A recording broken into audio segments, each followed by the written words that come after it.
시편 120편 1절에서 7절까지의 말씀 함께 읽도록 하겠습니다. 내가 환난 중에 여호와께 부르짖었더니 내게 응답하셨도다. 여호와여, 거짓된 입술과 속이는 혀에서 내 생명을 건져 주소서.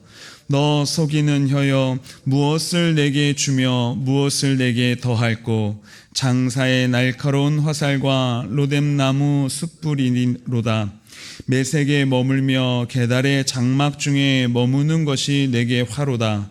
내가 화평을 미워하는 자들과 함께 오래 거주하였도다. 나는 화평을 원할지라도 내가 말할 때에 그들은 싸우려 하는도다. 아멘. 시편 120편은 130편까지 성전에 올라가는 노래라는 표제를 가지고 있습니다. 그래서 이 120편은 그 첫 번째 시입니다. 이 절기 때와 같이 성전이 있는 예루살렘으로 이렇게 올라갈 때에 부르던 노래라는 의미가 있습니다. 시편 120편은 그래서 성전에 올라가면서 부르는 노래인데도 불구하고 우리가 살펴보면 이 탄식으로 시작하는 것을 볼 수가 있습니다. 보통 성전을 향해서 올라가는 노래들은 기쁨과 또 어떠한 기대로 가득 차기 마련인데 이 120편은 탄식하고 있다는 것이죠. 시인은 지금 세상 속에서 마음이 지쳐 있었기 때문입니다. 그러면 시인이 왜 탄식했는지, 또 그 탄식의 자리에서 어떻게 하나님을 찾고 있는지 오늘 말씀을 통해서 살펴보도록 하겠습니다. 먼저 시인은 여호와께 부르짖었습니다. 내가 환난 중에 여호와께 부르짖었더니 내게 응답하셨도다. 이 시인은 응답하시는 여호와를 기억하고 있습니다. 환난이 있었고 여호와께 기도했더니 응답하셨다고 그 신앙 체험을 가지고 첫 절을 고백하고 있는 것입니다. 여호와는 환난 중에 응답하시는 하나님이시다라고 하는 분명한 경험이 있었기 때문에 2절로 이어지는 그 탄식이 또 부르짖음이 나오고 있는 것이죠. 말씀을 보면서 우리가 한 가지 생각해 보는 것은 성도는 기억하는 사람이다라고 하는 것입니다. 무엇을 기억하는 사람입니까? 바로 하나님이 어떤 분이신지를 기억하는 것입니다. 성경은 항상 여호와가 어떤 분이신지를 기억하고 그 주신 약속을 기억하라고 거듭 반복해서 말하고 있습니다. 시인도 그래서 기억하는 것이죠. 이 1절에는 이중적인 의미가 있는데, 과거에 내가 그렇게 환난 중에 하나님께 부르짖었더니 하나님께서 응답하셨어 라고 하는 기억을 이렇게 해내는 것, 그것을 상기하는 것, 그것이 하나 의미가 있고, 또 간절한 바람을 담아서 지금 응답해 주십시오라고 하는 의미가 담겨져 있는 것입니다. 그러면서 2절에 무엇에 응답해 줄 것인지에 대해서 이야기하는 것이죠. 환난 속에서도 응답하셨던 하나님을 기억했기 때문에 비로소 하나님께 부르짖을 수 있었습니다. 이 절망 중에서도 하나님께 기대와 소망을 가지고 나아갈 수 있었던 것이죠. 그러면 시인을 괴롭게 한 그 환난은 무엇이었습니까? 2절에서 여호와여, 거짓된 입술과 속이는 혀에서 내 생명을 건져 주소서라고 이야기합니다. 시인은 거짓된 입술과 속이는 혀로 인해서 고통받고 있었습니다. 이 사람의 말로 인하여서 고통받았던 것입니다. 거짓된 입술과 속이는 혀는 교묘하게 그 사실을 왜곡하는 말입니다. 사람을 속이는 말이었습니다. 관계를 이간하는 말입니다. 공동체를 어지럽히며 그 공동체를 깨뜨리는 말들이었습니다. 시인은 그런 말들 속에서 자신이 살아가고 있다고 말하고 있습니다. 시인은 그러면서 내 생명을 건져 주소서라고 간절한 요청을 드립니다. 사람들의 말로 인해서 생명의 위협을 느끼고 그 깊은 고통 가운데 있음을 나타내 보여주는 것이죠. 거짓된 말이 사람의 생명을 위협하고 있습니다. 사람의 평판을 무너뜨리고 그 마음을 짓누르고 그가 맺는 관계들을 찢어버리고 또 그 영혼을 지치게 만들었던 것이죠. 우리는 보통 이 말의 죄를 가볍게 여기곤 합니다. 직접적인 폭력이 아니기 때문에 말뿐이라면 괜찮다고 하는 그 은연중에 마음을 가지고 있는 것이죠. 상처를 주거나 피 흘리게 하지 않았기 때문에, 눈에 보이는 것이 없기 때문에 우리는 종종 말의 죄를 큰 죄가 아니라고 여깁니다. 그런데 오늘 말씀을 보십시오. 이 거짓된 혀, 그것이 생명을 해칠 만큼 무거운 죄라고 우리에게 교훈하고 있는 것입니다. 그래서 시인은 3절과 4절에서 무엇이라고 말하고 있습니까? 너 속이는 혀여, 무엇을 내게 주며 무엇을 내게 더할꼬? 장사의 날카로운 화살과 로뎀나무 숯불이리로다. 이 말씀은 심판의 선언입니다. 이 거짓된 혀는 하나님의 심판을 결코 피하지 못할 것이라고 하는 뜻입니다.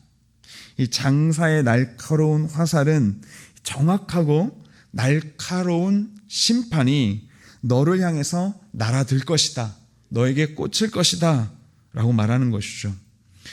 로뎀나무 숯불은 오래 가고 아주 뜨거운 심판이 너에게 반드시 주어질 것이다 라고 이야기하는 것입니다. 여러분, 10계명의 9째 계명이 무엇인지를 생각해 보십시오. 내 이웃에 대하여 거짓 증거하지 말라는 것입니다. 왜 거짓으로 말하지 말라고 계명을 만들었습니까?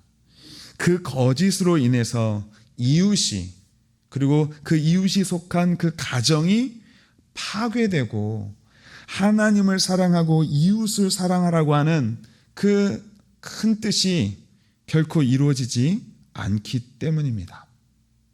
성도 여러분, 혹시 지금 누군가의 말 때문에 마음이 힘드십니까? 설명하기 어려운 왜곡과 오해 속에서, 그 거짓 속에서 지쳐 있습니까? 그럴 때 그 흘러가는 말들과 그 말을 한 사람 때문에 그 사람과 씨름함으로 인해서 마음을 다 쏟아붓지 마십시오. 그 마음이 지쳐서 우리는 절망하게 될 것입니다. 시인은 거짓된 혀를 붙들고 그 끝없이 싸우지 않았습니다. 먼저 여호와께 나와서 부르짖었습니다. 우리도 시인과 같이 기도할 수 있습니다. 하나님, 거짓된 입술과 속이는 혀에서 제 생명을 건져 주시옵소서. 우리는 그렇게 기도할 수 있는 것이죠. 그리고 이 말씀 속에서 우리가 한 가지 더 생각해 보기를 바랍니다. 혹시 입장을 바꾸어서 나의 거짓된 말 때문에 누군가는 상처받지 않았을까? 이 부분을 우리는 생각해야 하는 것이죠. 시편 120편은 남의 허물만 비추는 말씀이 아니라 그 말씀을 가지고 나의 입술도, 나의 혀도 비추는 말씀이 됩니다. 혹 내 입술은, 내 혀는 거짓을 말하고 있는 것은 아닙니까? 교묘한 말로써 우리가 거짓을 이야기하고 있는 것은 아닙니까? 자신도 하나님 앞에 돌아보아야 하는 것이죠. 성도는 거짓의 말을 멈추고 화평으로 살아가는 사람이기 때문에, 그렇기 때문에 우리는 거짓을 말해서는 안 되는 것입니다. 여러분, 시인은 이제 이렇게 탄식을 합니다. 메색에 머물며 게달의 장막 중에 머무는 것이 내게 화로다. 내가 화평을 미워하는 자들과 함께 오래 거주하였도다. 이 말씀은 상징적인 표현입니다. 메색은 추측컨대 소아시아 일부 지역으로 추정을 하고 있습니다. 그래서 이스라엘 땅 지역으로 보면은 북부에 해당하는 거죠. 흑해 밑지역 정도로 생각이 되고, 지금으로 말하면은 이제 터키 이 인근 지역이 아닐까 보고 있습니다. 이 게달은 아라비아 사막 일부 지역으로 우리가 추정을 합니다.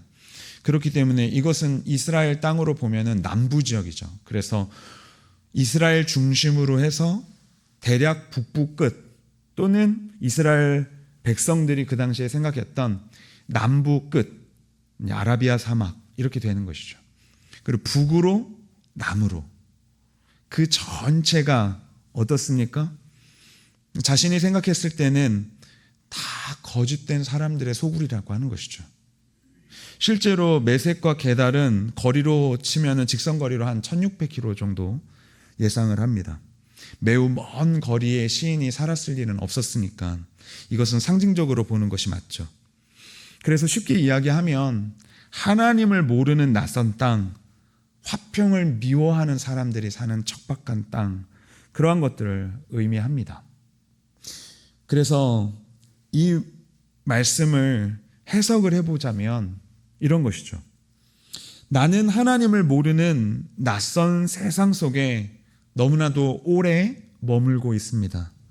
거짓과 다툼이 자연스러운 이 사람들 속에서 살고 있습니다. 그런데 여기가 결코 내 집처럼 여겨지지 않습니다. 라는 의미인 것입니다. 이제 시인은 지쳐 있는 것이죠. 이것은 영적인 낯설음입니다. 영적인 타향살이로 인해서 탄식하고 있는 것이죠. 성도는 세상 속에 살지만 세상 방식으로만 살 수는 없습니다. 거짓에 익숙해지고 다툼이 자연스러운 곳에서 그들과 동화되어서 살아갈 수는 없는 것이죠. 세상은 신앙을 가지고 있는 사람들에게 결코 편안한 집이 될 수는 없는 것입니다. 성전에 올라가는 순례자가 오늘 이 시편 120편을 노래하고 있다는 사실을 기억해 보십시오. 성전을 올라가면서 이 세상을 바라보면서 탄식하고 있는 것입니다. 시인은 거짓된 세상에서 더 이상 안주할 마음이 없습니다. 거짓과의 그 싸움 속에서, 거짓과 싸움이 가득한 그 세상 속에서 오히려 시인은 이야기하는 것이죠. 나는 화평을 원합니다.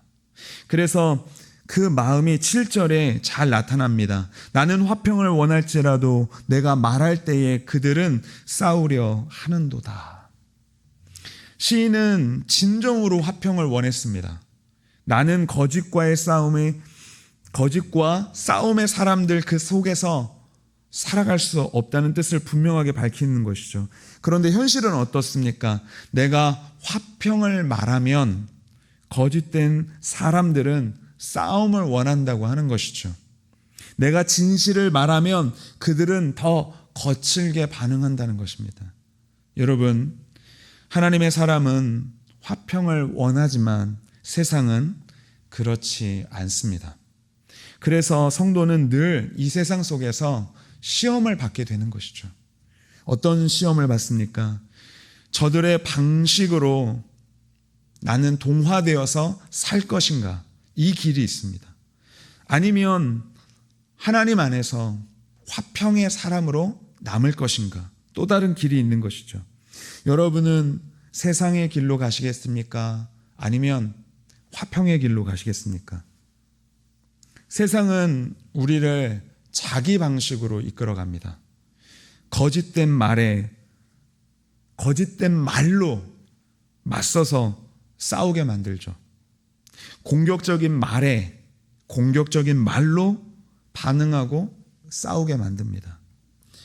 다툼 속에 들어가서 결국 나도 다툼의 사람이 되어버리고 마는 것이죠.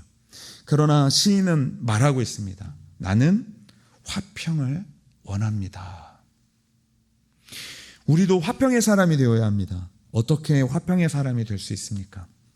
화평이신 예수 그리스도를 굳게 믿고 나아가는 것입니다. 예수님은 거짓과 다툼의 한복판에 계셨습니다.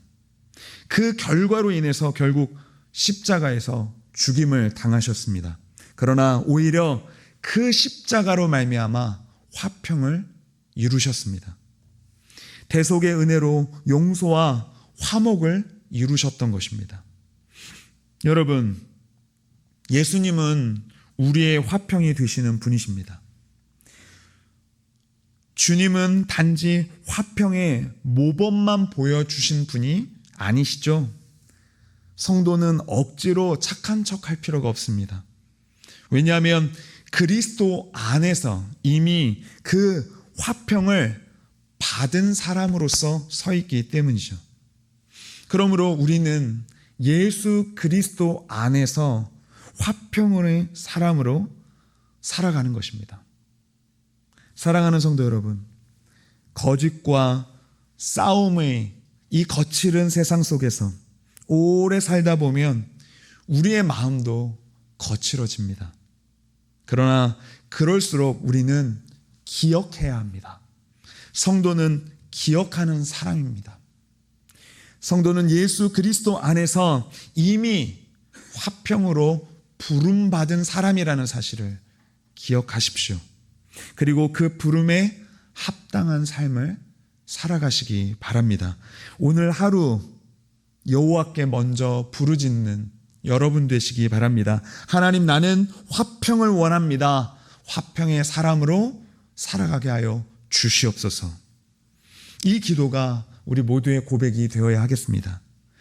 예수 그리스도 안에서 화평의 사람으로 살아가는 저와 여러분 되기를 축원합니다. 기도하시겠습니다. 살아서 역사하시는 하나님 아버지, 거짓된 입술과 속이는 혀에서 제 마음과 생명을 지켜 주시옵소서. 거짓과 다툼의 세상 속에서도 여호와께 먼저 부르짖는 믿음을 우리 모두에게 더하여 주시옵소서. 예수 그리스도 안에서 화평을 받은 사람답게 오늘도 화평의 사람으로 힘껏 살아갈 수 있도록 은혜를 더하여 주시옵소서. 예수 그리스도의 이름으로 기도드리옵나이다. 아멘.